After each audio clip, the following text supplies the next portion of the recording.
जुल्म के साथ कोई हुकूमत नहीं चल सकती। History is witness to it.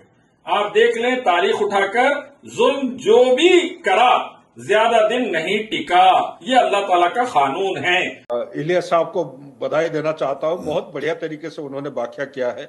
Ilyas जी, मतलब एक बहुत बेसिक जी। चीज है, कोई भी देश का राष्ट्राध्यक्ष हो वो सबसे पहले यही चाहेगा कि मेरे देश में सुख शांति रहे, जो भी पब्लिक मेरे देश में रह रही है वो अच्छे से रहे, सुख शांति से रहे, तो मेरा राष्ट्र, मेरा देश आगे बढ़ेगा।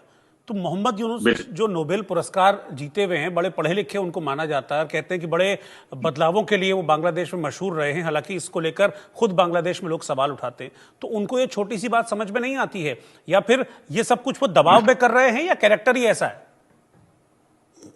देखिए, मैं 4-5 बातें मुख्तसर सी बिल्कुल शॉर्ट में आपको बता दूं। सबसे पहली बात, तमाम देशों में और हर देश में शांति, उन्नति और सिक्योरिटी रहेगी तो वो देश तरक्की करेगा, वरना वो बर्बादी के कगार पर जाएगा, जैसा कर्नल साहब ने समझाया।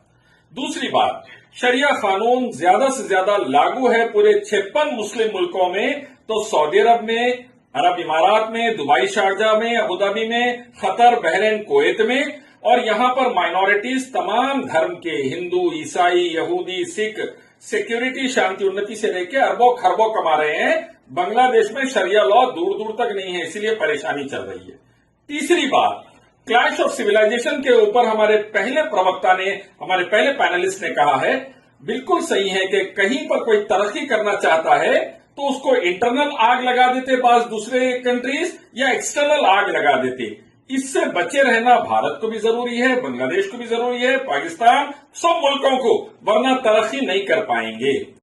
चौथी बात, जहां पर भी महंगाई बढ़ती है, इन्फ्लेशन बढ़ता है, क्राइम रेट बढ़ता है, कहीं पर भी बेरोजगारी बढ़ती है, गवर्नमेंट पॉलिसीज में फेल हो जाती है, सिक्योरिटी नहीं कर पाती, जमीनें चले जाती है गवर्नमेंट के बॉर्डर्स की, तो वहां पर हिंदू मुस्लिम की लड़ाई लगाकर ऐसी बर्बादी लाते हैं कि लोगों का ध्यान भटका रहे और लोग असल मुद्दों से भटककर सिर्फ आपस में लड़कर खत्म होते रहे।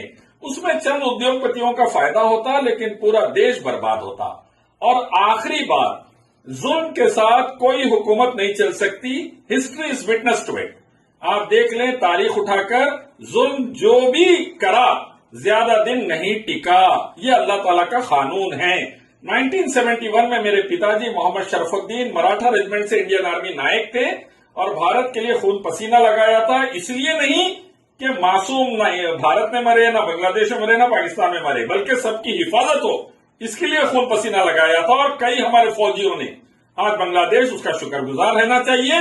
और हमारी फॉरेन पॉलिसी भी बांग्लादेश को, मालदीव को, श्रीलंका को, भूटान को हाथ से निकलने नहीं देना चाहिए, जो चाइना की ग्रिप में जा रहे हैं आहिस्ता आहिस्ता। बिल्कुल। इलियास साहब को बधाई देना चाहता हूं, बहुत बढ़िया तरीके से उन्होंने व्याख्या किया है।